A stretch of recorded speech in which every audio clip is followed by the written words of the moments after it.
Ladies and gentlemen, I'm just looking at the clock. We're about 4 minutes over 7:30, the time I said I'd start, so I'd like to get going, even though we got a couple people still walking in the door, just because I do know we got a lot of information we want to get through tonight, and we want to get you on your way as quickly as possible. So for anybody I have not met, my name is Patrick Malley. I'm the principal of Meridian High School. In the back, if I could have everybody wave their hand. Helping us set up tables tonight is our technology director, Norm Neer. Mr. Neer, wave your. And then his wife, our counselor, Mrs. Neer. Mrs. Neer, wave at everybody. So. And then Ms. Boxey. Mrs. Boxey, could you just wave at everybody so they can see you? There you go. And then our dean of students, and then our assistant principal back there doing the paper shuffle, Mrs. Bridges. Wendy, if you could give a little wave. Say hi to everybody. It's the four of us that work with our teachers and obviously our outside partners in order to put programs like the ones we're about to share with you tonight into place. And so if you have any questions, this is the team that you could contact with questions. The packet in the packet that you've picked up, there's a letter from me that outlines all of these papers that we've given you. It's the one that looks like a letter with my signature at the bottom.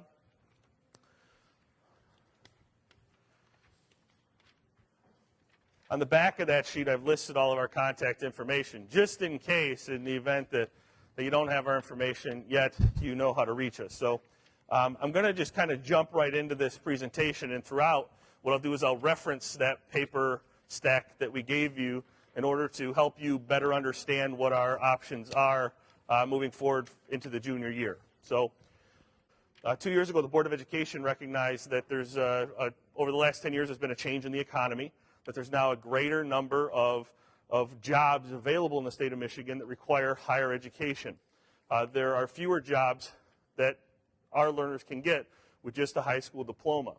So also at the same time, when employers are asked what skills they're looking for in the types of people that they're hiring, these individuals are not saying that they want to hire people that got all A's in a traditional math class, or they're saying that they want to hire people with a different set of skills than what high schools have traditionally been measuring. And so it was with that I was hired by the district 2 years ago to start to think about how we as a community school are providing the best education for the children in this district, giving those constraints that the economy is changing and that employers are looking for a different set of skills. And it's been that journey that has caused us to kind of analyze and look internally at ourselves and what we do and ask whether or not we're doing a good job. If you attended my early college presentation last year, then you've seen this data, but I think a lot of you were not able to make that. Maybe this data is new to you, so I want to kind of express to you where we're coming from as a district when we start programs like this. This graph here, these three graphs, show the percentage of kids that go off to post-secondary education. So keep all this in the context of that first slide I showed you that says that the silver lining of the economic decline in the state of Michigan is that there are greater jobs, that there is an increase in the number of jobs in Michigan, but they all require greater amounts of education and training. So the board asked me to look at, when I was hired, the superintendent asked me to look at the percentage of kids that are currently going to college and saying, how are we doing currently?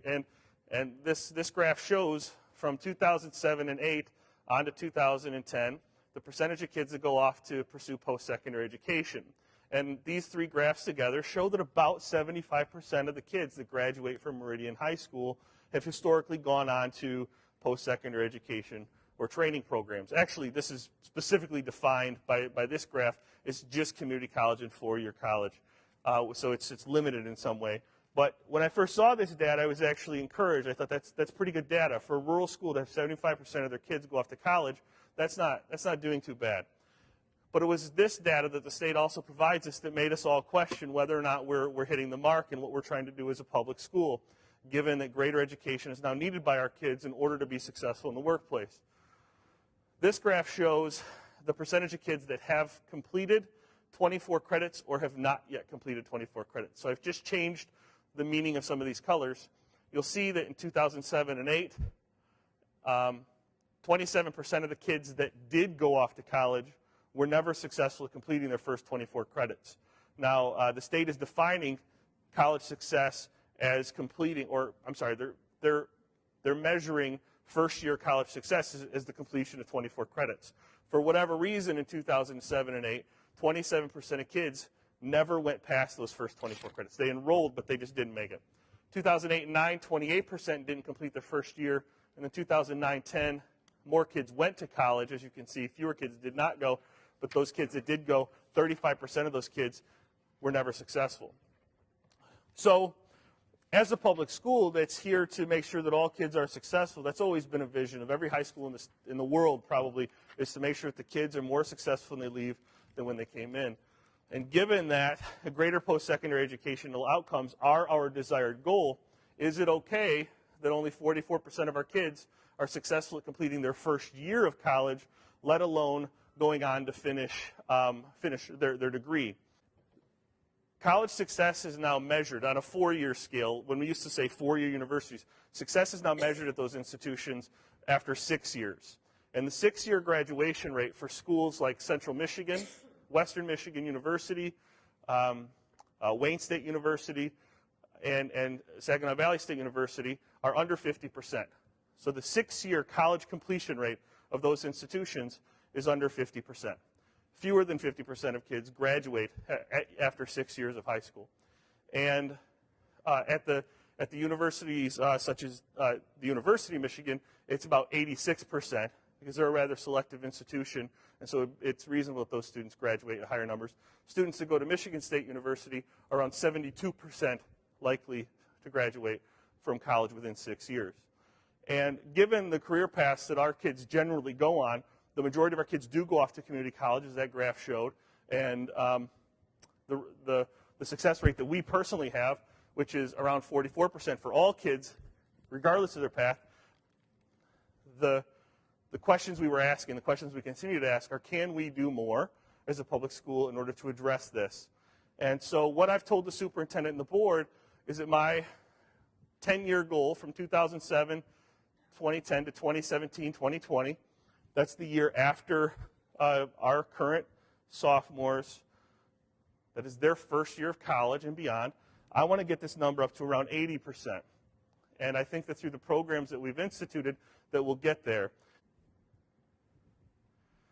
This summer, throughout all these conversations, it's been about a year and a half, we took a substantial number of people from the district to the New Tech Network's annual conference. Some teachers went for training, and some teachers went to kind of think about this vision or this goal that we're after. And we took this very generic statement that most schools have, that is, we strive for a future when all learners graduate ready to pursue post-secondary education and training, and we were able to get very specific with the meaning of what that means to be ready. And that asterisk actually means quite a bit to our staff now, where we're now defining ready as being aware, eligible, and prepared for college.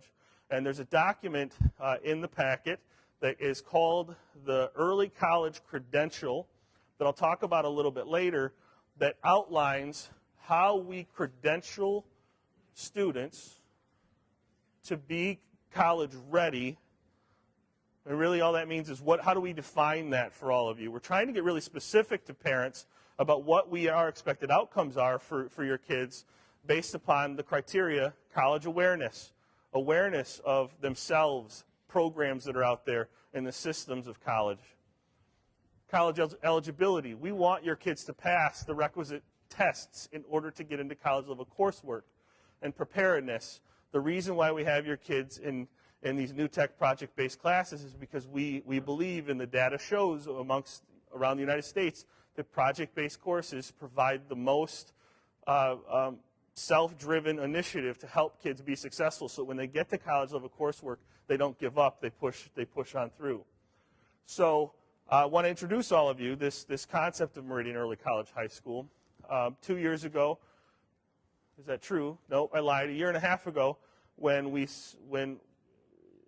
as we were launching the New Tech Initiative, the state of Michigan recognized that this New Tech network, this New Tech model of high school was unique in that it provided a college-ready curriculum that aligned well with this network of schools in Michigan that were already doing early college work. There are currently around 30 schools doing what we're doing. None of them at the level that we're doing, in that they're not community schools. Most early colleges are on college campuses or are on at an ISD level that kids can choose to go into. Our early college is for all of our kids here in this community, which makes us unique. But what makes us not unique is our vision and our mission to make sure that more kids are successful in college. And so as a result of this work that your kids are doing and that our teachers are doing throughout this change process, the state has said, Meridian, public schools, we will let you start in early college in order to send all of those kids in your new tech cohort onto college and pay for up to an associate's degree for every single one of them, assuming that you put them through the new tech curriculum in its fullest. And so I just want to walk that through because I think that's an important connection that we haven't done a very good job of making in the past that I want to make now very clear. All of this started because we committed to a full school transition of this high school to the new tech model. The Board of Education did not intend on starting in early college when they launched new tech, but it was starting the new tech that made the state recognize us as being a college-ready institution. Once we had a new tech network school, Mr. Blahanka and other new tech directors and myself built relationships with this organization called the Michigan Early Middle College Association, and it was through that relationship that we were able to apply to the state of Michigan to start this new entity, which is called Meridian Early College, in order to offer your kids greater post-secondary opportunities. So just to make it blatantly clear, it's because our goals and objectives as a new tech high school align with this MEMCA organization, which is the Early College Association of about 30 schools, that we're able to operate as an early college high school. There are three parts to this puzzle for us at the school level that we talk about a lot, but in this particular meeting, we've already talked quite a bit with this class and all of you parents about our new tech model. I want to focus in today on how it is that on this early college bit, and then we'll talk about all the other post-secondary opportunities we have as well. So traditionally speaking, high schools have always been committed to this post-secondary success, but it's been up until 12th grade, and the parents, and then it's really been on the parents and the learner, where schools have said, nope, okay, 12th grade, our programming has ended, go on, young people, be successful. And really, and this is just my way to kind of explain this to you folks and to our community, is what we've tried to do is incorporate post-secondary education explicitly within our planning. So one of the ways that we're going to get at making sure that more kids are successful in post-secondary education is we're going to incorporate it in what we do. Notice between this slide and this slide that it gradiates slightly. It goes from being defined at these grade levels to being more gradiated through the process. I'll talk about that here in a little bit.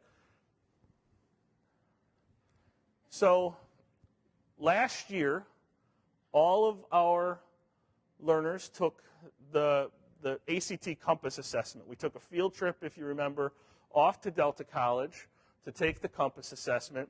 You all received in the packet a report of each learner's scores who attended that. If you did not get one of those reports, either we missed it in the paper shuffle or your kid did not attend. Maybe we don't have the scores. But everybody should have a baseline data report.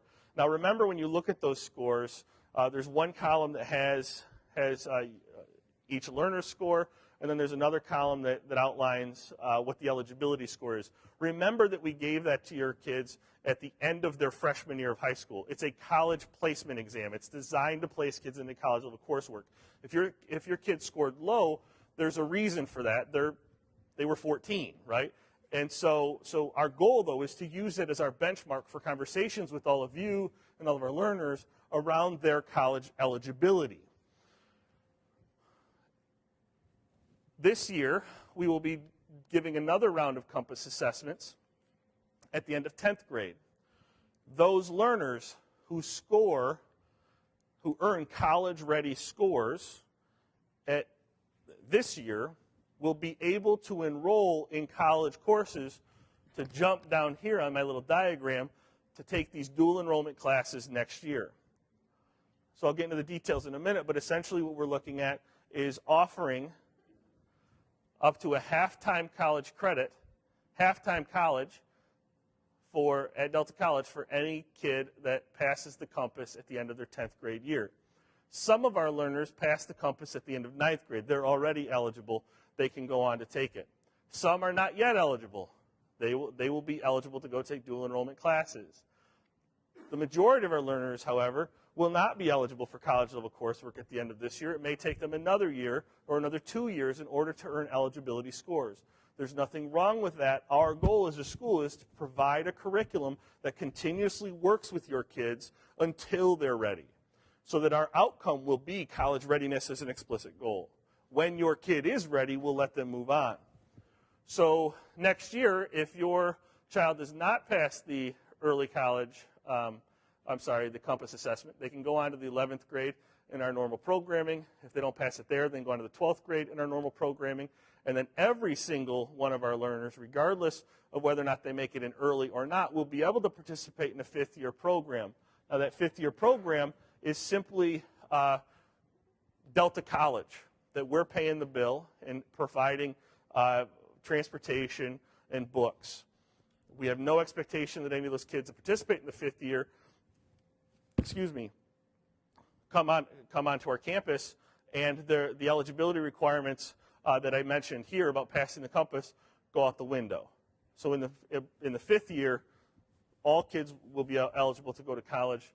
Until then, to go early, there are some restrictions. And the restrictions, mind you, and I'm probably getting ahead of my slides here a little bit, but I want to make sure that I'm getting as much information out there as possible. The requirements that we've put in place are low relative to the state standard for dual enrollment options because your kids have participated in a new tech program.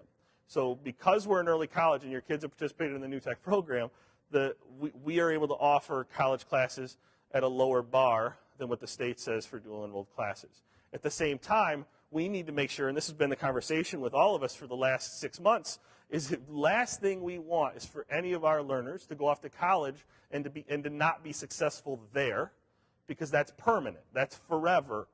Once you go to college, this high school diploma and your transcripts here don't have a whole lot of meaning because you have a college transcript. We don't want to be in the business of sending kids to college to fail. And so therefore, we're trying to set a bar that is reasonable, that allows enough kids to go to college early without being too permissive, if that makes any sense. Oh, I should just make one more thing clear, because this question always comes up, and I just want to make sure. I don't know what the diversity of knowledge about these programs are in this room. So we're not requiring everyone to go to the fifth year. If anybody still wants to go to a four-year university, we're not stopping you. If anybody wants to go to the military, if anybody just wants to give up and say, I'm done after 4 years, fair enough. That's not a requirement. We're simply saying that as an early college, we can now pay for your kid's first year of college at Delta College and potential future partners that we make. So there's been a lot of questions, and I need to apologize right out front that I was part of creating confusion around our graduation requirements, and I want to make some things very clear to all of you. In the packet, I've created a graduation requirement class of 2016 clarification document. And I'm not going to go through the entire document. I'm providing it to all of you so you can take it home and you can look at it if you have questions, just to try to get as much information out there as possible. I'll use the slide up here just to give you a general overview of the requirements for this class that we launched last year. Every one of our learners in the class of 2016 and beyond must earn 22 college credit or high school credits. That is, that's the same number of credits as all of the students previously who've gone through this high school, with the only change being that because of a change in state law, our kids are required to take 2 years of a foreign language, which is why they're taking Spanish in the freshman and sophomore years. We added a requirement 2 years ago to require that every graduate have a digital portfolio review their senior year. In classes right now, all of our learners are creating their digital portfolios, which essentially is a website, a Google site, where they're putting samples of their work. In their senior year, before graduating, they'll have to sit with a panel of teachers and most likely counselor and administrators to look at that portfolio, to have a reflective conversation around the work that they did. Also required in the senior year is the completion of a senior project. We don't expect that this project be outside of any course. So our plan is to require that all of our students take a senior course on our campus that we design as what we would call a capstone. Embedded within that class will be a culminating project that integrates learning from their high school experience. We don't want parents or our learners to stress out about the portfolio review or the senior project, because those are going to be requirements that we build in right into our program. Both of those requirements were put into place in order to align our academic program with New Tech model high schools. Both of those activities are shown to improve students' reflection upon the work that they're doing, the authenticity, and the real world work.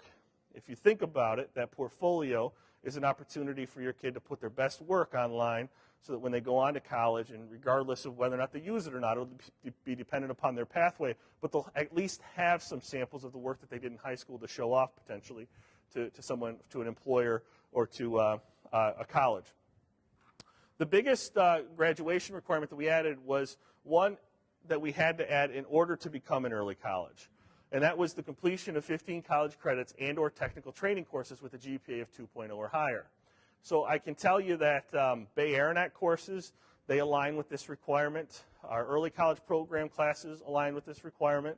And we continuously look for other opportunities for kids to earn those types of credits. Also aligning are some, we're not going to talk much about them tonight. We'll do that later on in January. But Midland County offers some consortium courses through their career and technical education program that we want to utilize a little bit more. Some of our kids currently go to those programs, but not in high numbers. For example, Coleman offers an agricultural science course that we've got one learner currently going to. There's a welding program at Midland that some people participate in. There's a Great Health Science Academy where kids can get some dual enrolled credit with Delta, and it's in partnership with Mid-Michigan Health through an internship. So the point is that over the next couple months, all of our learners in the sophomore class will dive back deep into their career cruising educational development plan and start working with us on what it is they want to do, and then we'll help them develop pathways that best meet their needs in order to meet this requirement. The last one is the one that's probably caused the most questions amongst parents, and I do apologize. In last year's learner handbook, I added that all learners had to earn 100 hours of community service, and I did not include anything about the career exploration, internship, etc. That was simply my mistake, that I was reading the document wrong when I typed the handbook. It should have read 100 hours of career exploration and internships or completion of 40 hours of community service. This requirement is given to us from the early college networks in order to give your kid early college opportunities. This is the language of the requirement that we must have. Because we have an advisory program that your kids participate in, we are meeting the 100-hour career exploration requirement. So your kids, every kid in our school spends 20 to 25 minutes in an advisory every single day. Well, we don't do career exploration every day. We do it enough that we can verify that we have a program providing your kid with career exploration opportunities. That counts as the requirement so that none of you have to go outside of our schools to fulfill this requirement. And I think that's the thing I could have done a better job of doing. We are still happy to track verifiable community service hours for other reasons, but there is no reason why all of you have to go out and get community service as a graduation requirement anymore. By no means do we want to diminish it. That's a great experience and it looks great on a resume. However, we just don't want to keep adding on all these requirements for your kids. The questions have come up that have been plenty around, can you get a mix? Like if my kid already has 20 hours of community service, can you add that to the 100? And I'm just going to say no because of the language that was handed to us that we added to our graduation requirements, and because this is going to be earned automatically through our programming. So your kids will get that requirement. So just to be clear, numbers 2, 3, and 5 are requirements that will all be met through regular programming here at the high school. that as long as your child is pursuing their academic program here at our high school in a normal rate, then they should graduate without any problems.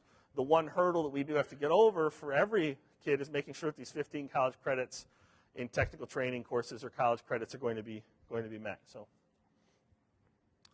all right, so just a little bit of news and just talking about kind of the how this is all working is that the blue, where the blue starts is your kids, our sophomore class. We're currently in our second year of this new tech implementation.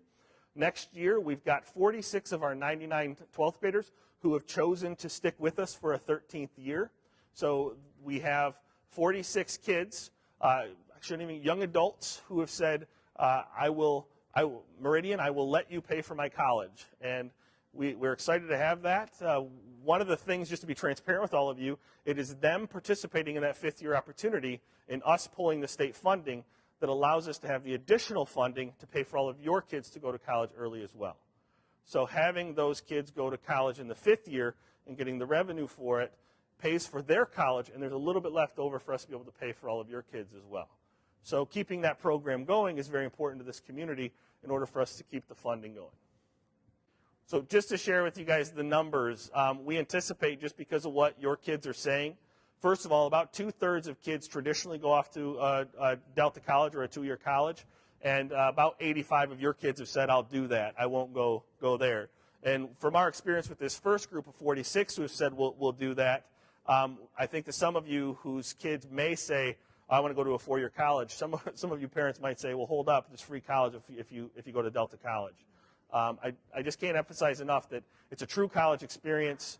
We will provide support for all of our kids in the early college program through Delta College. There will be no requirement to come to our campus if they don't want to. Because we value the fact that kids want to go to college and they don't want to necessarily come sit in our school. I just want to share with you some numbers because I think this is exciting stuff, and I hope that you all can see kind of where we're headed in this as things unfold. I think that's the importance of us showing this to you. Historically speaking, we've paid for anywhere from 143 to 200 college credits. So each course at Delta College is like from 3 to 4 credits. We've historically paid around 170, 175 a year on average. Starting next year, we're going to be paying for around 1,600. So that's just a ballpark figure, but anywhere between 1,500 to 1,600 credits is what this high school will be paying for college kids. The superintendent walked in the room during the presentation, so I feel a little nervous about putting numbers up here, but I do think it's like to put all that in context is rather important. And don't worry, Mr. Carmody, I was conservative. I'm estimating that the district will probably pay around $275,000 in books, tuition, and transportation out of our pocket that we did not, historically pay for kids' college credit. So I think that's exciting. That's what kind of gets us all excited about this as we plan all of this out.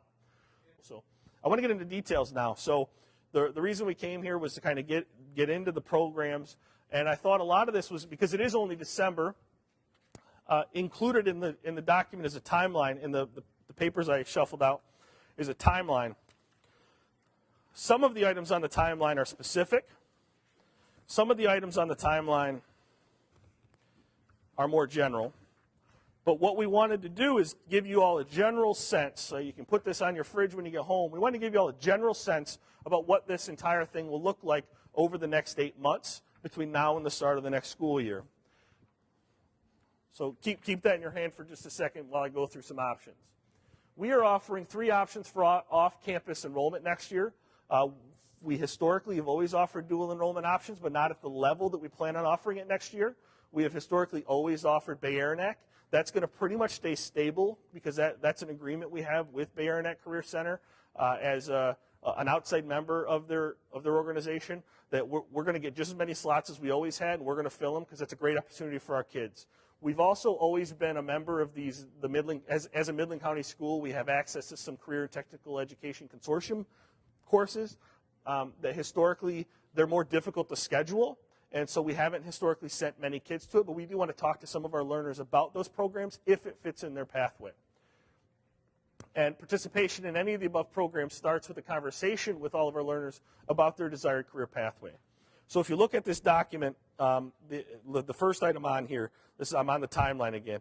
Throughout the month of January, we will start having conversations in February, we're going to start having conversations with all of our learners about their career pathway. All of our sophomores have access to a website called Career Cruising that I'm sure they're aware of. They have a login and password that they can go in to take career readiness surveys, interest surveys. It's a website that is designed to help your kid come up with an educational development plan. We want that educational development plan to be the primary driver for your kids' decisions about where they go in their junior year of high school. If your kid really wants to be a dentist, for example, this has been the scenario we've been talking about in the office, then what should the desired pathway be?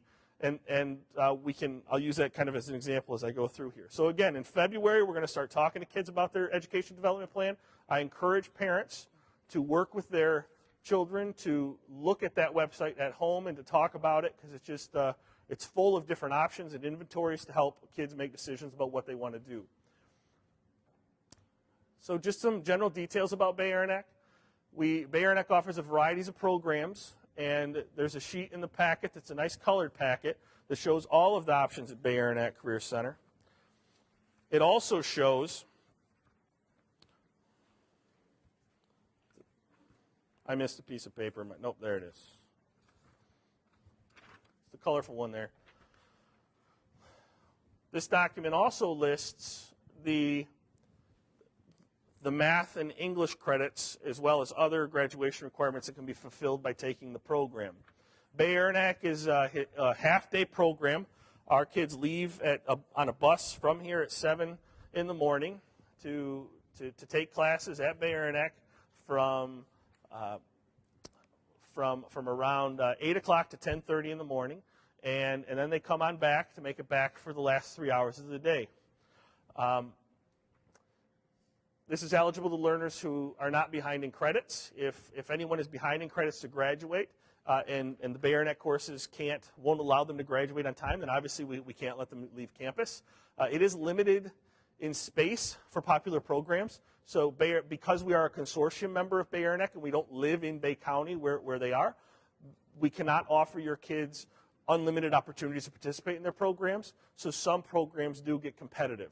Just keep that in mind, and we can get more specific as we get into future months. But and also, the nice thing about Bay Arenac is it's existing. You got kids you can go talk to. You all probably know people who've done Bay Arenac. It's clean because we know it. We understand it.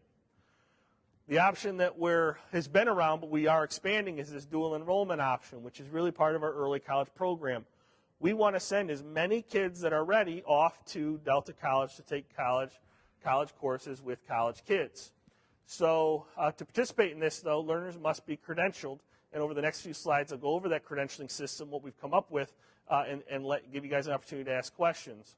Learners can earn up to 14 credits their junior year of high school. So I'll pull out a couple more documents here, and then I'll review them in a second. The one document that I have stapled together shows possible course pathways in math and English. It's 3 pages, one front and back. The first page is all about the math offerings. The second page about English offerings. The two courses, if any of our learners go off to Delta College to take an English class and a math class, that equals 7 credits. The English class is 3 credits, the math is 4. And so they get 7 credits per semester, 14 credits per year. The question's going to come up about, but wait, my kid wants to go to U of M or MSU. If my kid takes a dual enrolled class at Delta College, that's not going to transfer.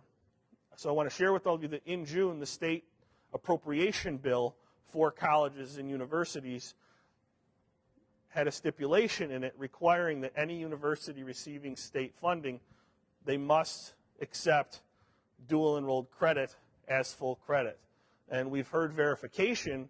So the question I asked when I was told that, again, just a week ago at a conference, The question I asked was, okay, but did they actually play ball? Okay, they signed that document, they got their money, did they actually do it?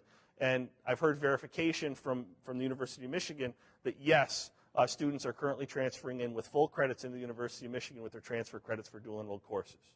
So we will continue looking into that, but I just wanted to make that very clear. Did I get that technicality right, Mr. Carmody? Yeah.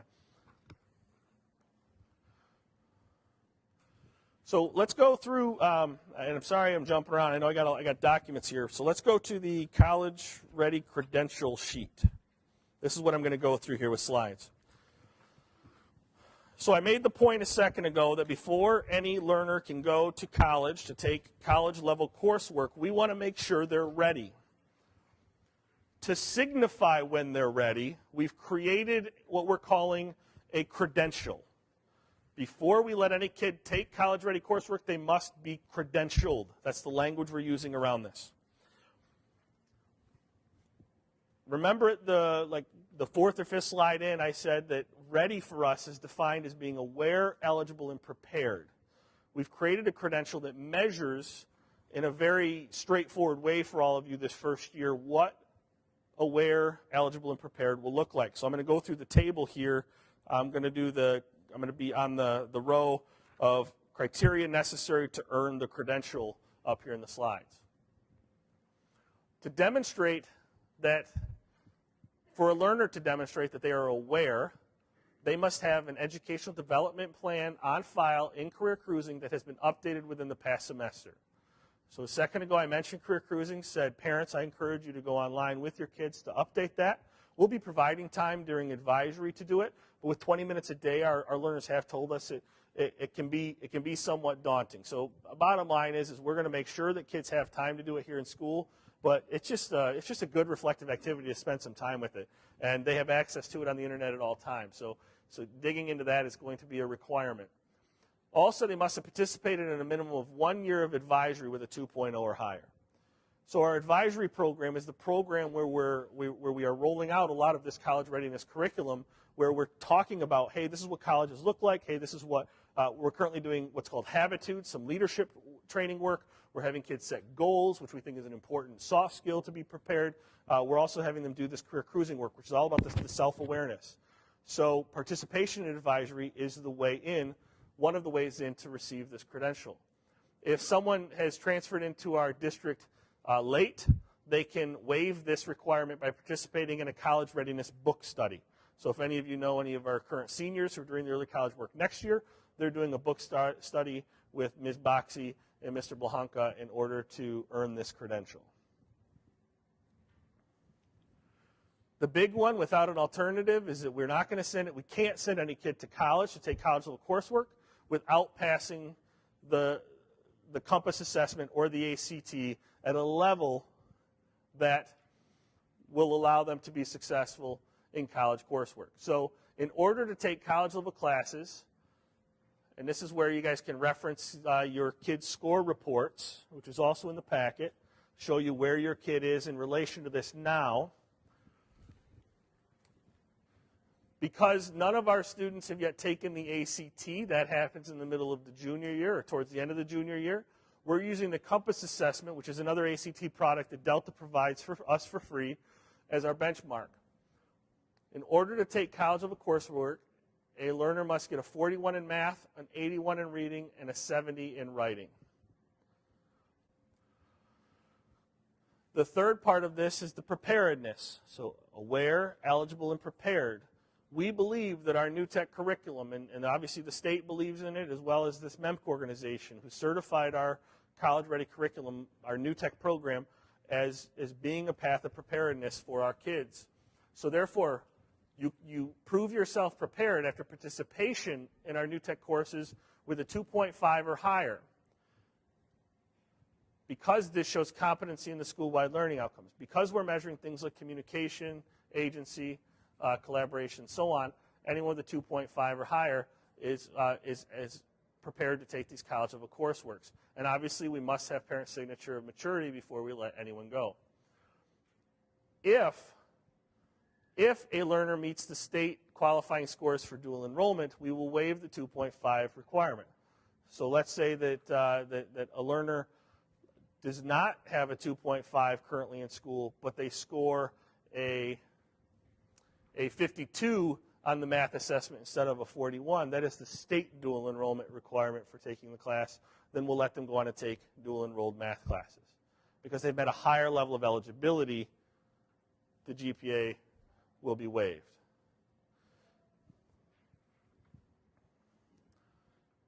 An important factor for us was that there has to be some process for parents and learners to say, but wait a minute, I'm ready, but I didn't meet some of your requirements. And so we've put into place an appeal process where learners can come to us and make a case to us for how they're ready for college without the requirements that we've stipulated.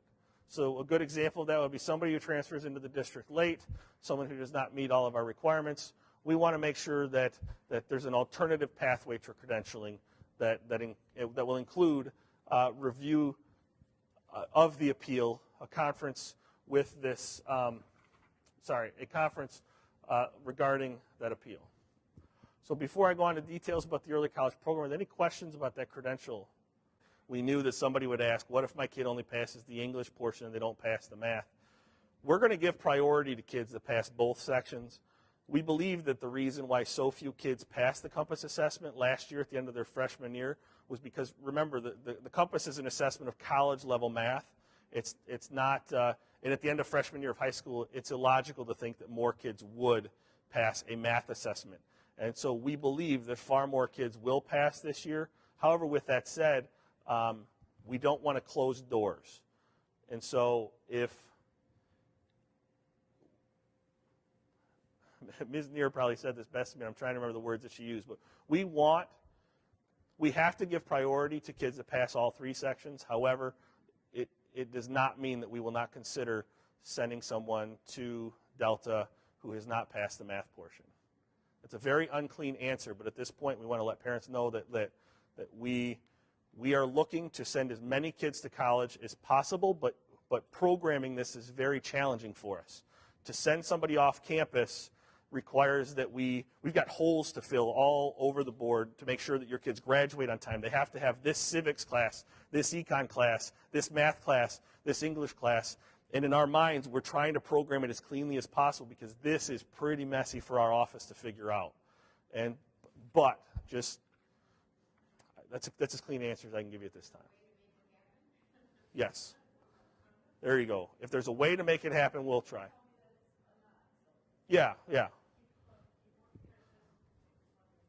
Well, we thought about instances where a kid is like off the charts in the English portion but just didn't pass the math but doesn't have anywhere in their career pathway that they want to be a mathematician. I think those are things that we need to consider and figure out. We're not trying to be jerks. We're just trying to program it. And if we can figure it out, we'll make it happen.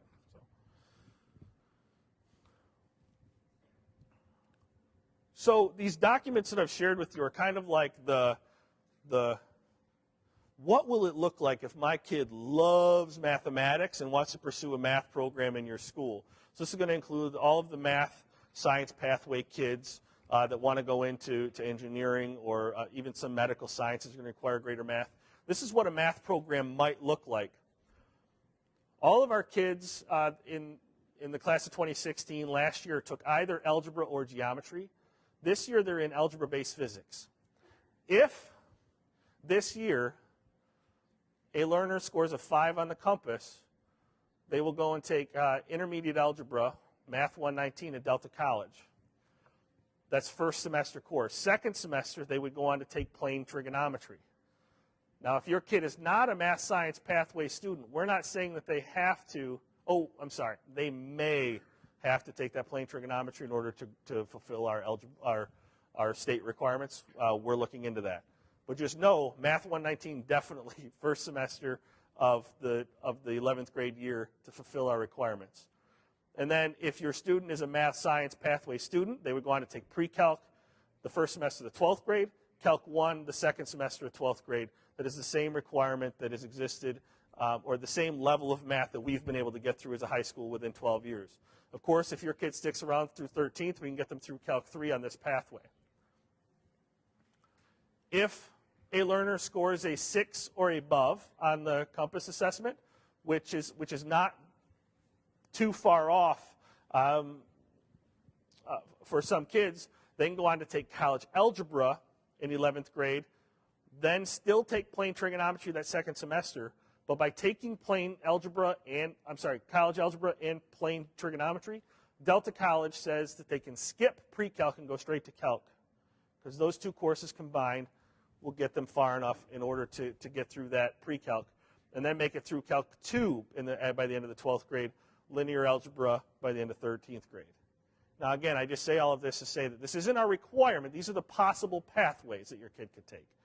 So your kid, if they go to Delta, they don't have to take Calc 2 if they have no interest whatsoever in math. They simply have to fulfill our high school requirements and then go on. We wanted to show you all the English trajectory. Everybody, all of our sophomores took American Studies last year, World Studies this year. If they passed the compass with a level 4 or above, then they would go on, and that's everybody.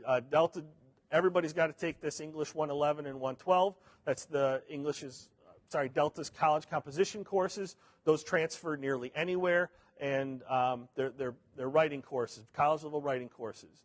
And so everyone that gets a 4 or above and wants to go to Delta will take those 2 English courses, and then in the 12th grade, doors will open for what kind of courses fulfill both our requirements in the state.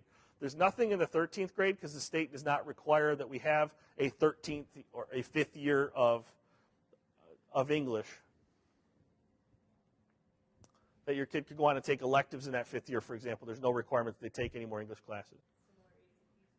So great question. The state will not let us, as a high school, pay for remedial coursework. However, we can pay for elective coursework in the 5th year. So even if a kid does not meet any of the eligibility requirements for college level coursework, we can't pay for example, Math 97, which is Delta College's remedial math, one of Delta College's remedial math classes, but we can pay for elective courses that do not have math as a prerequisite. And there are numerous. So we could help out with college costs, but we cannot pay for the remedial class. But yes, all eligibility requirements are off the table for the 5th year. We want to open the door and let as many kids participate in that as possible. It's just what we can pay for becomes somewhat challenging. Yeah. There's a document in there. I'm just going to go through one of these because you guys have a piece of paper that can go through the rest. We wanted to kind of show you, and again, this is just our office trying to think about what questions are these people going to come up with so you can leave here with as much information in front of you as possible. We just want to have a conversation on what might a schedule look like for an early college student. And realistically, it could look like anything because Delta Colleges offers 30 different sections of that Math 119 course and probably, I think, 20 to 25 sections of the English 111. If we wanted to, we could schedule your kid on Saturday for 8 hours of school and give them the entire morning off every day. We don't want to do that because we don't think that's in the best interest of a 15 or a 16-year-old to do that. But I'm saying that, like, some of your kids, because of their lives, some of them, the athletics and the band and all these other, and just us trying to figure out, like, where do we put this civics class? We are going to work with parents and learners to come up with creative schedules. So on this piece of paper, we've got some possible schedules, and I'm going to admit shamelessly that I do put this up here to kind of appeal to some of your kids occasionally to show them that they could potentially have every Friday morning off, because college classes, as you know, are scheduled typically on a Monday, Wednesday, or a Tuesday, Thursday rotation. There are some options that are offered on Monday for 4 hours and then Wednesday for 4 hours. We are going to try to steer your kids away from those because we think that regular schooling is pretty important to a junior in high school, but just know that those options are available if you all want to talk to us about them. So we also have evening classes that we'll talk about. We have online options if you want to talk about them, but that's not what we're going to shoot for. We're going to shoot for something like this. Morning classes, go to Delta, take a 2-hour section of a course, travel back to Meridian, make it back for 2.5 to 3 hours of the school day here on our campus, still allowing them to practice or participate in extracurriculars. I don't have it up here in the slides, but the second one we provide just shows them what it would look like if they had their courses in the morning, then went to Delta in the early afternoon. I'm using actual slots of Delta courses to try to think through what that would look like. That creates some travel issues for us if we want to do that, but I'm just, again, these are, what do I put in the first sentence? Sample schedules for 3 fictitious learners with fictitious lives. I want to make it very clear to all of you, we're just brainstorming for conversation at this point. Then the last one shows what it would look like if your kid was not involved in sports and was not in band and wanted a very late program that they could go and participate in. And then again, if your kid wants to participate in some evening stuff, assuming that you're fine with the travel arrangements, we'll be okay with that. On the timeline, we're providing you all with kind of an outline of what we're doing as a school to help your kids prepare for that Compass assessment. In February, we're going to ask all of our kids what they want to do after high school, not after high school, what they want to do in their junior year. And then for those of your kids that say, hey, I want to go to this early college program, we're going to give the Compass in February. It's early. At the end of February, we're going to give the Compass. That's pretty early, but we want your kids to have an opportunity to participate in an early registration that's available for dual enrollment kids in March. And so if your kid is able to pass the Compass in February, get into that early registration, then they'll be golden. They can't enroll in a class until they've tested into it. So we're going to give the Compass again in February. Delta lets kids take, lets anybody take the Compass up to 3 times a year for free. And so we're going to give it in February. If your kid's not successful in February, we are going to give it again to anybody that's still not ready again in May. Course options become more limited because we missed that priority deadline. However, we'll do anything we can to try to help you guys out. So between now and February, your kids will be working on their EDP. Your kids will have a math lab. Mr. Bone is working on math prep in math lab for the Compass assessment. They're working hard in Ms. Sampson's English class on their Compass prep for the reading and the writing portion. Ms. Sampson thinks that our kids are going to do wonderful things on the writing portion, that's going to be their highest scores, but they're going to struggle in the reading. We will be offering throughout January and February, every Tuesday, some reading help after school, where Ms. Sampson will be working very intentionally through practice assessments that will prepare your kids for the types of questions they're going to see on the Compass. And then on Thursdays, we'll have a math teacher here after school to work through math-style questions with your kids, because we believe, again, one of the reasons why our kids didn't do as well is that Compass is pretty different. It's a computer-based adaptive assessment. Our entire staff, we took the whole high school there to take the assessment. You guys should ask some of your teachers what they got on the Compass. It would be kind of funny. But by the time your kids graduate from this high school, if they test into college-level coursework at the end of this year, then by the time they leave us in 4 years, they could leave with an associate's degree, 60 credits, and to transfer into an institution. And we'll be working with Delta College's counseling department to make sure that wherever your kid wants to go, whatever they have in their mind about where they want to go, that they're taking classes to transfer. And the courses that I've listed initially, those are transferable credits to colleges. Those are the basic prereq courses that Delta already has agreements in place to send kids off to other colleges. So, yeah, we're not. So this is, thanks for that question, actually. This is the first step on our program. You know, your kids are at the front end of it. For your 8th grader, we're looking at agreements with all sorts of organizations. And not that I think your kid's going to be a welder or a construction worker, but those are alternative pathways that we are pursuing. Maybe he will want to do that, right? So there's a lot of legal mumbo jumbo for sending kids from an early college to those types of trade organizations, but we're making some pretty good movement in that direction. That we feel positive that, like ABC, construction, what do they call? And Merrill Technologies, we've got 2 very strong philosophical partnerships with those organizations. We need to get them in writing in order to pay them money to offer kids education. Those are 2 examples of programs that we're offering.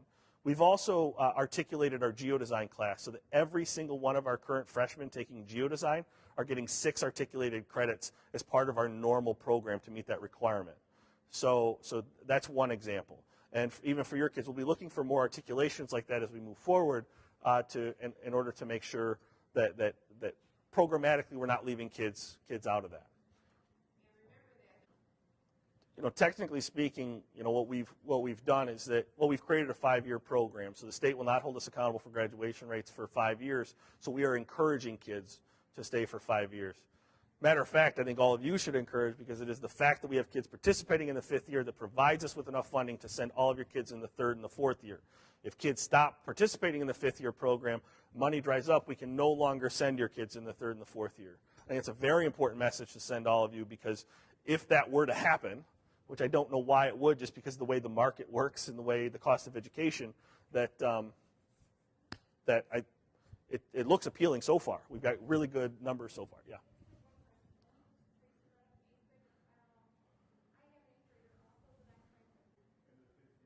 That's true. Yeah. One thing I do want to make clear, because I think that I don't want, through all these conversations, I don't want to put in a lot of undue pressure on all of your kids in order to go their junior year. To not go to college your junior year of high school is not a kick in the gut, right? This is not the end of the world. This is an opportunity that we're trying to provide to make sure that kids have pathways to go early when they're ready. If your kid's not ready yet, that's just a conversation we have to have. And please understand, in our office, when we meet with your kids, that's kind of the tone we're going to use. We don't want anybody who's here at the high school to feel like, oh, I mean, they might be some social disappointment. We don't want them to feel shameful for it. So our school, we're a community school. We got kids all over the board at different levels when they come in. We're just trying to provide the most logical pathway for kids as they pursue. So when you talk to your kids about this, don't be caring with the way that you talk about that. So our team will be around to answer questions as long as anybody wants, but I don't want to keep you all any longer as a whole group. Thank you very much for your time tonight.